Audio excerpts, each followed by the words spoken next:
اہل عرب زنانہ مکان کے اندر گھسنا معیوب سمجھتے تھے، برا سمجھتے تھے، اس لیے باہر ٹھہرے تھے کہ حضرت صلی اللہ علیہ وسلم نکلیں تو یہ فرض ادا کیا جائے۔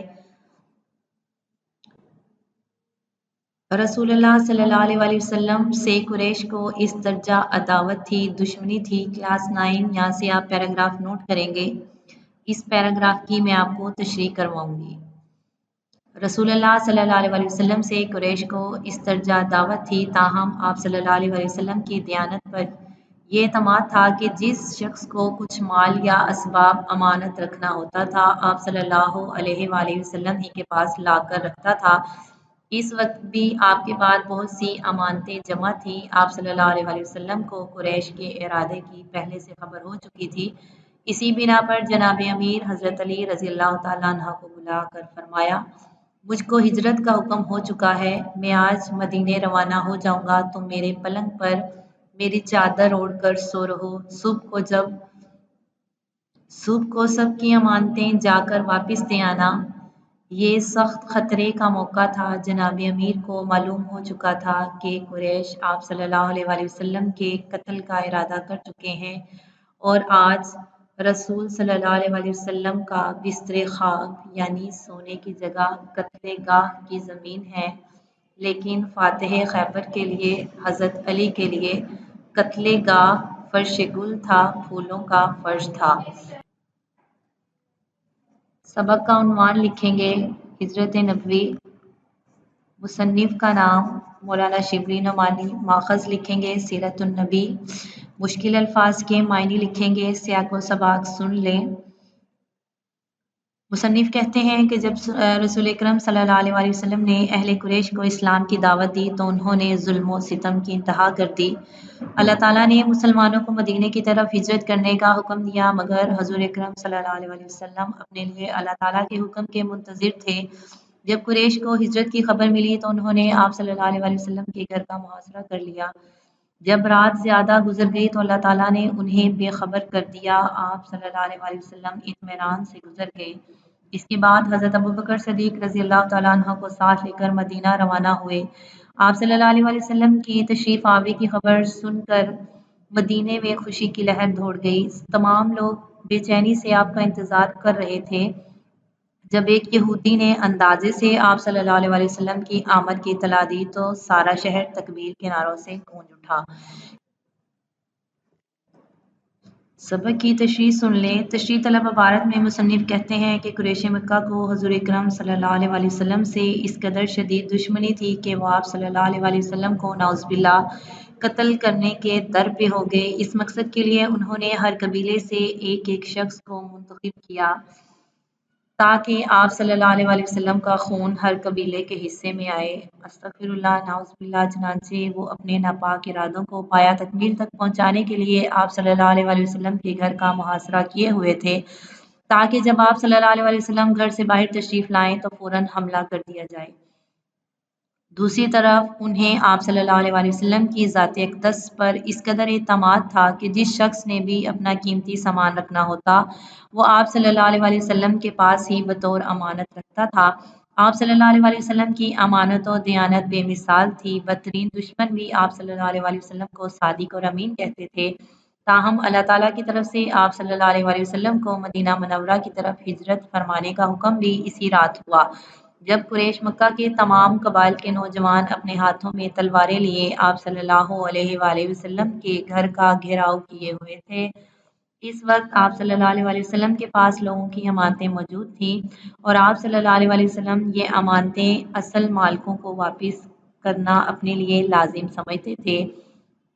آپ صلی اللہ علیہ وآلہ وسلم کو قریش کے ناپاک عزائم کی پہلے سے ہی خبر ہو چکی تھی، چنانچہ آپ نے حضرت علی کو اپنے پاس بلایا اور ان سے فرمایا، مجھے اللہ تعالیٰ کی طرف سے مکہ سے مدینہ ہجرت کرنے کا حکم ہو چکا ہے، اس لیے میں آج ہی مدینہ منورہ کی طرف روانہ ہو جاؤں گا۔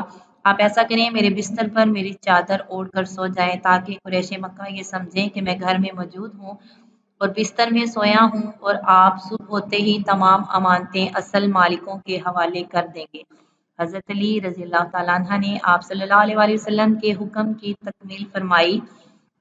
آپ صلی اللہ علیہ وآلہ وسلم کے بستر پر حضرت علی لیٹ گئے، یہ جانتے ہوئے بھی کہ کفار مکہ نے گھر کا مکمل طور پر محاصرہ کیا ہوا ہے، مگر شیر خدا نے اس کی پرواہ نہ کی۔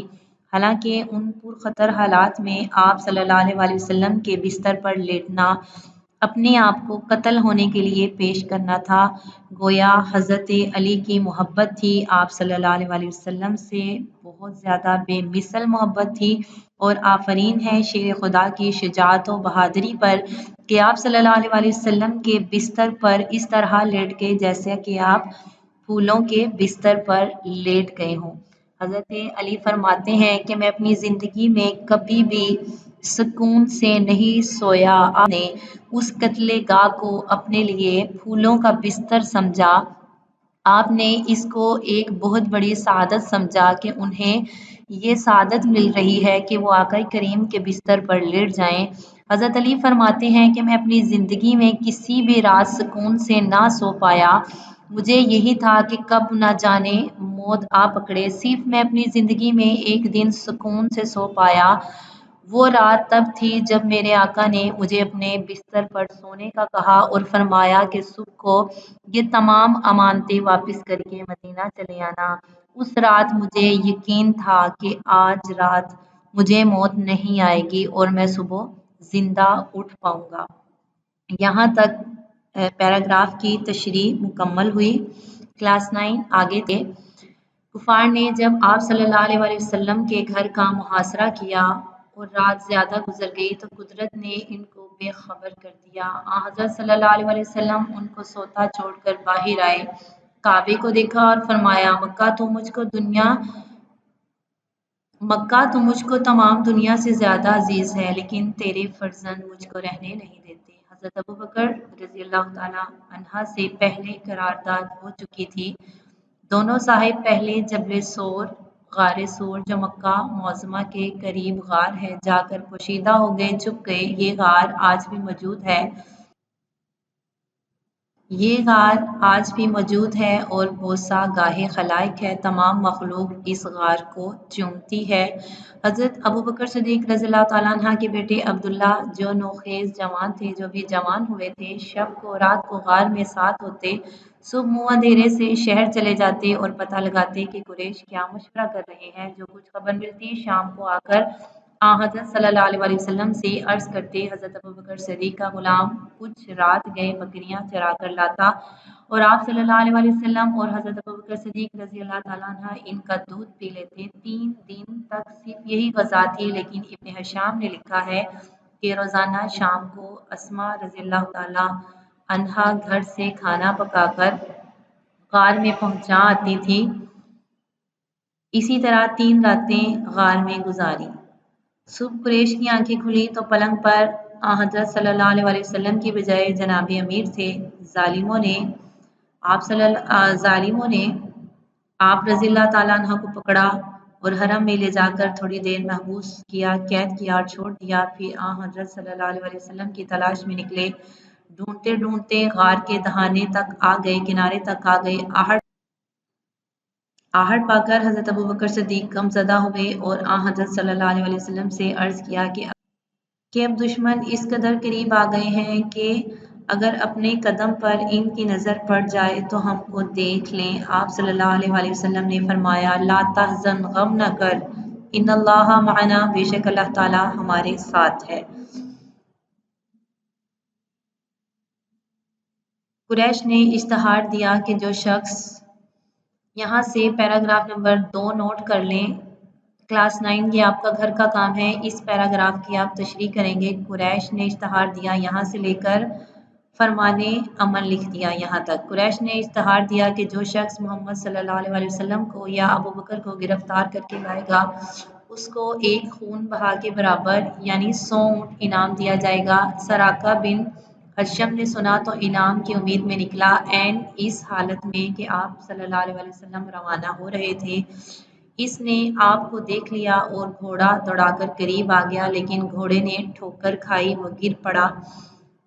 ترکش سے فال کے تیر نکالے، ترکش تیر رکھنے کا خول، فال نکالی، شگون معلوم کیا کہ حملہ کرنا چاہیے یا نہیں، جواب میں نہیں نکلا، لیکن 100 اونٹوں کا گراں بہا قیمتی معاوضہ ایسا نہ تھا کہ تیر کی بات مان لی جاتی۔ دوبارہ گھوڑے پر سوار ہوا اور آگے بڑھا۔ اب کی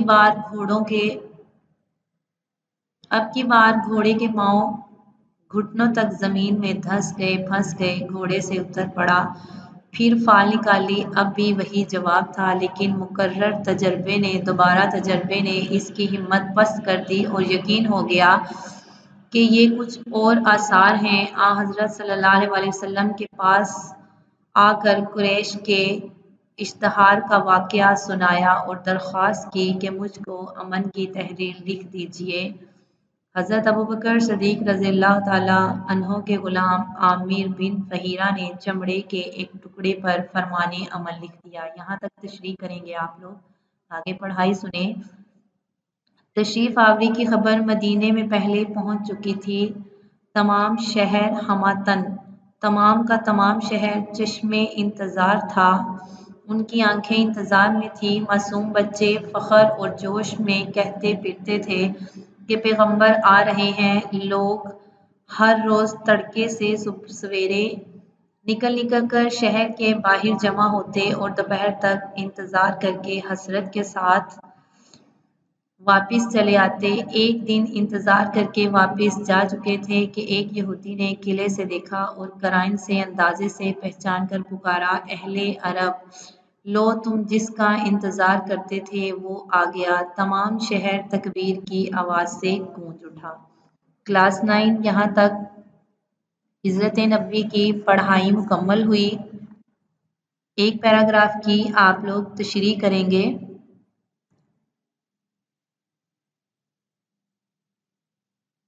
پیراگراف کی تشریح کریں گے، الفاظ معنی یاد کریں گے اور لکھیں گے۔ تھینکس، اللہ حافظ۔